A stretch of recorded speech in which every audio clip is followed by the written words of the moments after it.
everyone. You're listening to The Progressive American with Connor Kelly. Welcome to the show. It is February 26th, 2022. Today we are talking about the conviction of Ahmaud Arbery's killers, the Russian invasion of Ukraine, and a recent attack on protesters in Portland. With that out of the way, let's jump into the news. The men who killed Ahmaud Arbery have been found guilty of a federal hate crime. Records and texts from the men's communications detail their overt history of racism and prejudice. Gregory McMichael and Travis McMichael, who chased down Arbery after they had reportedly heard he was examining a construction site on his morning run, were convicted after nearly 4 hours of testimony. Among some of the testimony were documents and records of their communications with one another, as well as their friends showing they used repeated slurs about black people in particular, and repeatedly made disparaging or violent comments about black people. This alone was enough to support the idea that they were readily aware of their own prejudices and were willing to act upon them in their decision-making. It is worth noting that hate crimes are incredibly difficult to prove, especially on a federal level, due to the inherent difficulty in proving racial intent. And that is why national civil rights advocates have praised the ruling, with Mark H. Morial, chief executive of the National Urban League, saying, quote, "As the nation continues to grapple with racially motivated violence by police and vigilantes who shroud themselves in self-appointed authority, the jury sent a powerful message. We see you for what you are, and we will not tolerate your deadly campaign of intimidation." Unquote. Arbery's mother, Wanda Cooper Jones, said to the Times that she was expecting the verdict, but that the grief remained. She said, quote, "As a mother, I will never heal. They gave us a small sense of victory, but we will never get victory because Ahmaud is dead." Unquote. And that's exactly the core point of this. Yes, the people responsible for Arbery's death are convicted. They are paying the price for their crimes. But true justice would not have been these men being brought before a jury. True justice would have been living in a society where these men never even considered crossing that line. A truly just society would never have had something like this occur in the first place. And yes, I know to some extent this is a serious case that we don't want to downplay. Convictions like this are extremely rare, as I mentioned earlier. But it seems to me that every time that we have one of these convictions, people celebrate and portray it as America is finally getting to deal with its history of racism. No, it's dealing with it in its smallest possible way. There is a fundamental problem, not just with how our legal system approaches this, but also how we think of it. Just because the McMichaels are convicted doesn't change that there are other people like them who think the way they do. There was a time before these texts and these recordings of them saying and using the N-word came out where people were on the fence over whether or not Ahmaud Arbery actually was unlawfully killed. There were people on the fence wondering whether or not somebody had the right to confront him with a gun because he was just jogging and happened to walk onto a construction site for a few minutes, didn't take anything, didn't touch anything, walked off and left. There were people who wondered whether or not it was okay to confront him with guns like the McMichaels did. And there are still people out there who will take this case and they'll still try to raise doubts about it. So yes, I am glad to see there is a conviction. But let's not pretend that this incident should not have happened or that we don't have a societal and cultural problem with how we view these kinds of events. The war over Ukraine is finally here. The war that many of us have dreaded for nearly a month has finally come, and the fight for Ukraine's independence may very well end soon. After a buildup of 190,000 troops at the border of Ukraine and weeks of failed negotiations, the Russian government has authorized a full-fledged invasion into Ukraine. Across multiple flanks, the Russians have begun attacking various points in Ukraine, including the infamous Chernobyl nuclear facility, which they have taken. The invasion is not only taking place in Donetsk and Luhansk, which Russia now occupies, but they have also begun bombing sites near Kiev, Ukraine's capital, and Russian troops have reportedly entered. Airports and other civilian infrastructure have been bombed, suggesting that Russia may be attempting to cut off the people's means to leave the country. However, that is not confirmed yet. In a fiery speech, Russian President Putin made the ridiculous and false claim that Ukraine didn't have a right to exist, saying, "Modern-day Ukraine was in full and in whole created by Russia," unquote. While it is unclear what will come of these invasion attempts, sanctions are inevitably being enacted. In a speech, Biden announced that the U.S. would continue to unveil more sanctions against the belligerent Russian state, saying that, quote, "Putin chose this war." And a few days later, the United States and the EU announced that they will be freezing Putin's assets, an escalation that will surely have consequences around the world. As of the 24th of this month, 137 people have died, according to the Ukrainian President Vladimir Zelensky. There were also reports that an unidentified child was killed as a result of bombings on the capital of Kiev. In his own speech, Putin argued that Ukraine was part of the American political interest and that the West never listened to its security concerns. But these concerns were largely influenced by Russia's desire for influence over the region and a complete disregard for the rule of law. Additionally, Russia keeps asserting that NATO refuses to block Ukraine's membership, even though, again, as I stated in the last podcast, NATO was never going to allow Ukraine to join anytime soon. So this idea that the Russians need to defend themselves from a Ukrainian membership in NATO is absurd. What we are witnessing is the blatant disregard of state sovereignty for the benefit of one man, Vladimir Putin. And Russians, generally speaking, don't appear to support this attack on human rights. As of recording, 1,400 Russians have been arrested for protesting against the war in Ukraine. So if Putin ever says this is for his people, just know that he had to imprison his own people to effectively carry this out. Now I want to address at least one last point.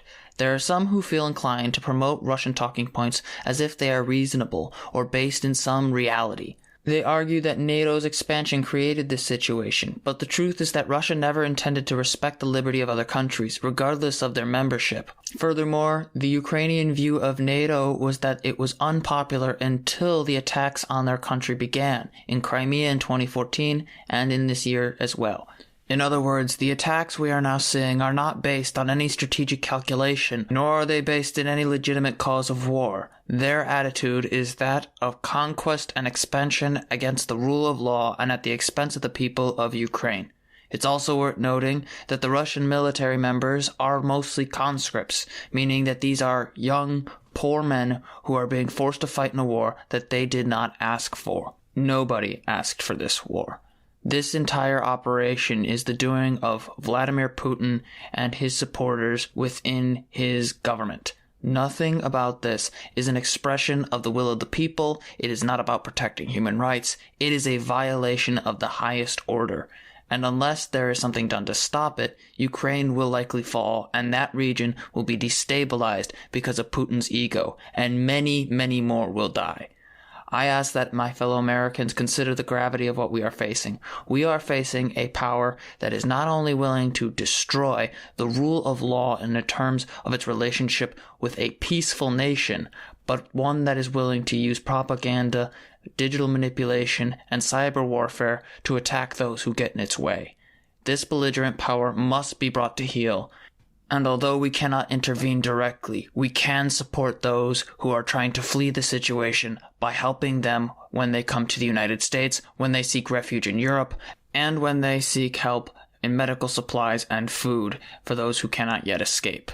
Our duty right now is not to wage war in a direct conflict, which will only lead to more suffering. Our duty right now is to squeeze Russia out of the political and economic system of the world and to save as many lives as possible as the world sees the horror of Vladimir Putin's leadership. In more domestic news, an invasive attempt to regulate people's lives and to scaremonger about trans children has been instituted by Texas Governor Greg Abbott.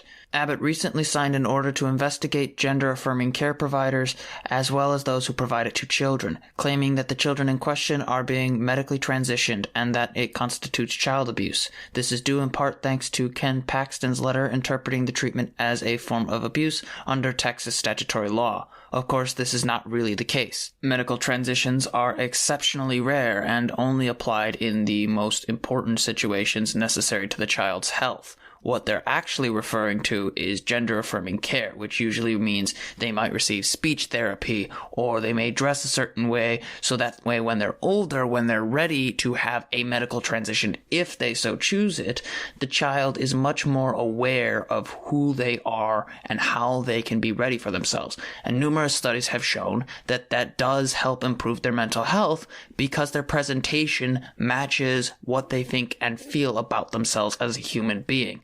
Instead of recognizing that humanity, Ken Paxton and Greg Abbott are using this as a culture war issue before they have to face re-election in the next election. So fundamentally what you're actually seeing here is not a protect the children legitimate movement to, take care of children. It's an attempt to scare families from basically recognizing the validity of their child's experiences because Ken Paxton and Greg Abbott don't believe that trans people are valid, that they exist, that they're a legitimate thing. And they don't care about the consequences of that decision. They don't care that making it harder for people to transition will improve nothing and will hurt everything. Their mental health will deteriorate because they're not allowed to present as themselves. Otherwise, their parents will get investigated.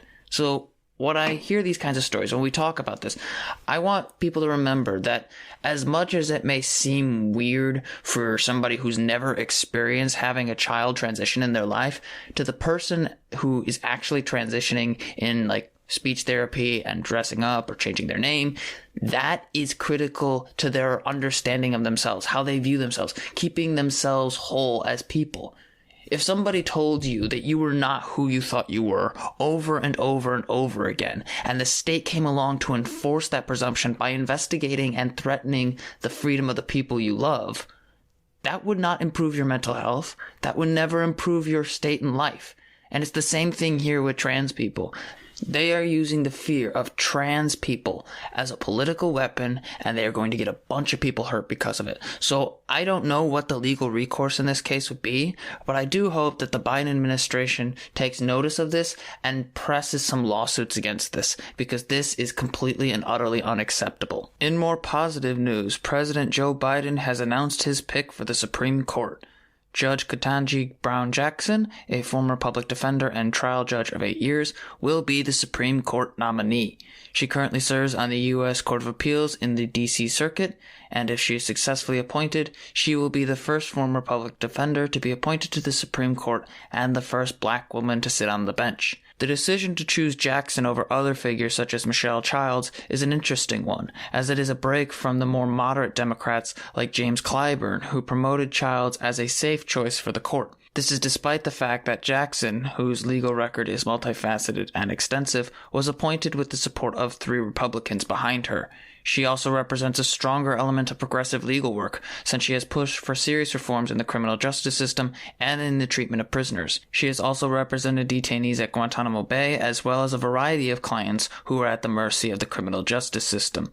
As it stands right now, I doubt most Democrats will have much of an issue with Judge Jackson, save for Kyrsten Sinema and Joe Manchin, mostly because of their general opposition to anything Biden does. But their position on that remains to be seen. And while it is almost certain that Republicans will oppose her nomination, they can't filibuster it because the filibuster was removed by the late Harry Reid. While it won't overturn the entire court if she's appointed, her appointment will prevent the Republicans from further stacking the court in a rightward direction. It won't solve everything, but if Democrats are successful and play their cards right in the future, they could line up more justices to replace after Jackson and take the court back. Personally, when I hear these kinds of stories, and when I see that Jackson and others were up there to break down this barrier of long historical and racial restriction on the Supreme Court, I'm very happy to see that. But at the same time, we need to also consider the fact that this fight is but one of many. Right now, a lot of the discussions surrounding the Supreme Court seem to be celebratory and understandable. I see a lot of people who are very happy to see that we are breaking down barriers. We're finally getting a win. We're finally getting somebody on the court that'll probably do good for us and vote on the court in a reasonable way that protects people's rights. At the same time, we have dealt with a conservative court that is being supported by an entire apparatus of right-wingers that really do not care about the actual direction of the court. All the partisan rulings that we've seen throughout the last couple of years are a part of that. So while, yes, we should be happy about Justice Jackson, and I am calling her Justice Jackson because I think she deserves to be on the court and I think she deserves the title, I would like to see an approach that doesn't just fight for the Supreme Court, but fights to dismantle the Republican apparatus that funnels all these corporate lawyers to the bench in the first place, not just on the Supreme Court, but throughout the entire judiciary. And until we do that, we're just going to be going back and forth for control over the Supreme Court, and there will never be any strong permanent rights that are protected by a progressive judiciary. And until we have that, it's just going to be a pain for everybody. All right, we'll be right back after this. Don't go anywhere. We've got plenty of stories for you all. In domestic news, former President Donald J. Trump has announced his social media company, which he calls Truth Social. The social media site, designed in a similar manner to Twitter, is meant as a sort of conservative replacement for the site for Trump and his allies. Trump was famously banned from the site after repeatedly stoking conflict over the election in 2020, pushing lies that his own attorney general could not substantiate or support. In a way, this new site is Trump's way of creating the illusion that he is back on Twitter despite having nowhere near the reach he used to have. And the site itself has proven to be incredibly buggy, with multiple people reporting errors, mistakes, and a lack of access. For those observing this outside of the conservative bubble, Truth Social is yet another example of Republicans establishing social media companies to address their supposed censoring by other companies. In a way, it is an attempt to isolate conservatives from the consequences of their rhetoric, much in the same way that conservatives have taken to Getter or Rumble. They are attempting to avoid terms of service that they think hamper their speech and, by extension, their propaganda, and now they are getting in trouble for engaging in this kind of nonsense, so they try to avoid said terms through these companies. When I think about this rise in new conservative social media companies, many of which are not successful, I can't help but compare it to the rise of conservative news outlets like Fox. They both appeal to an audience, tell them that their opposition is dangerous, and that they should stick with their product. And if they don't get those people to agree to stick with that product, they tell them they will get scammed or their enemies are coming for them or something along those lines. The same goes for these new conservative sites. They insist that tech companies and the left are out to get them, while they spread like wildfire because of those same tech companies and the responses they get from left-wing people who disagree with them. They get a loyal following of people who believe the lie that they're under attack, and then they buy in, isolating themselves from other forms of communication that can break up the illusion. And once they've got that restricted few people that they need to seriously make a profit, they'll start gouging them for money. They'll sell them products or whatever they need to make this site work. These sites aren't really a form of political activism. They're a money-making machine. Really, Fox and all these other news outlets, too, are money-making machines. They're not actually interested in what the people think, so long as they can control it. So when you've got people saying, I'm going to go to Getter, I'm going to go to Rumble, I'm going to go to Truth Social, or whatever these new programs are, they're doing that because they're trying to reflect their loyalty to a brand that was successfully sold to them at the expense of their ability to connect with other people who don't subscribe to those brands. Whenever I hear somebody talk about these free speech platforms, all I hear is just, I accepted the brand. I accept the mark. I accept this idea that Trump is really going to fight for free speech. Meanwhile, he's trying to fight for his life in court and trying to find new ways to pay for his legal fees. It just seems like another scam to me, and a crappy one at that. In more infuriating news, a man has been arrested for shooting and killing BLM protesters in Portland. The shooter, Benjamin Smith, confronted BLM protesters on Saturday as they demanded justice for Amir Locke, a black man who was shot by police executing a no-knock warrant at his house as he slept. Several protesters told Smith to leave them alone, upon which he pulled his weapon and shot 5 people, one of whom perished. The victim, Brandy Knightley, was a 60-year-old woman who was struck in the head by Smith's bullet while she attended the protests and helped organize safety procedures. She was unarmed. However, other protesters were not, and Smith's attack was ended when he was shot in the hip by one of the protesters. He is now in critical condition. Other victims were also found at the scene. One victim was struck in the neck and was in critical condition as well, paralyzed from the neck down.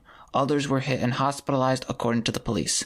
Since then, the police have now charged Smith with 1 charge of second-degree murder, 4 counts of second-degree attempted murder, 2 counts of first-degree assault with a firearm, and 2 counts of second-degree assault with a firearm. And I want to be very, very clear about this. This tragedy, this murder, is not something that can be treated as a one-off thing. It is not random, it is not unexpected, and it is not acceptable. Benjamin Smith's roommate reported to multiple newspapers that he was notoriously angry, hostile, and constantly ranted about wanting to shoot communists, leftists, and liberals and members of BLM. He routinely complained about homeless people parading around in the streets looking for help, and also readily rejected protests as disruptive and wrong. Additionally, later reporters looked into his social media posts and his involvement with certain threats of violence, and they found under multiple right-wing creators that he made comments about violent attacks and readily supporting the use of violence against people who disrupt public life. He also collected guns and reportedly referred to protesters as terrorists, particularly when it was with BLM. He was also subscribed to right-wing journalist and provocateur Andy Ngo. Ngo has been known to dox protesters even after they have been injured in the hospital. What we are seeing right now is a part of that larger attitude on the right. A segment of the right has convinced themselves that it is okay to shoot and kill protesters because they see the group, BLM, as an illegitimate form of protests and protest movements, and one that is inherently violent. For the last 2 years, the GOP and people who support them have been arguing that BLM is a terrorist organization, that it endorses political violence, despite them firing violent leaders and organizers. They have a narrative to sell about protests from the left. They ignore peaceful protests and emphasize incidents of violence that BLM readily denounces. And that inevitably leads to this narrative that the state is in league with these protesters, that they have convinced their audience are violent. Of course, these narratives that the Republicans and the GOP have create this environment that radicalize people, and they still refuse to admit it. And as a result, people die. We saw this in Charlottesville. We saw this throughout Portland, and now we're seeing it again. And right now, I don't know what the proper response to this is. Personally, I think lawsuits would be good when dealing with claims of organizations being terroristic or criminal, when they actively don't make any attempt to properly contextualize the organization and its relationship with peace and violence and etc. But in terms of people having a genuine opinion or being misinformed about BLM, there's not much that can be done. So as it stands right now, I think we need to seriously look at platforms and misinformation and how that contributes to violence, because it was online that this person regularly used misinformation to manipulate themselves and others into becoming more and more radical and eventually violent. That's all for this week's episode. Thank you all for joining me. I apologize for so many sad stories and so many depressing things to talk about, but fundamentally we need to point out that there is a serious problem in our country and around the world, and if we don't call it out, things will never change. That said, if you found any of this informative or enjoyed the show, feel free to check out my website at progressive-american.com. You can read my articles for free. I try to upload as many articles a week as possible while still maintaining the quality that the Progressive American is known for. Thanks again for listening, and I hope you have a wonderful day.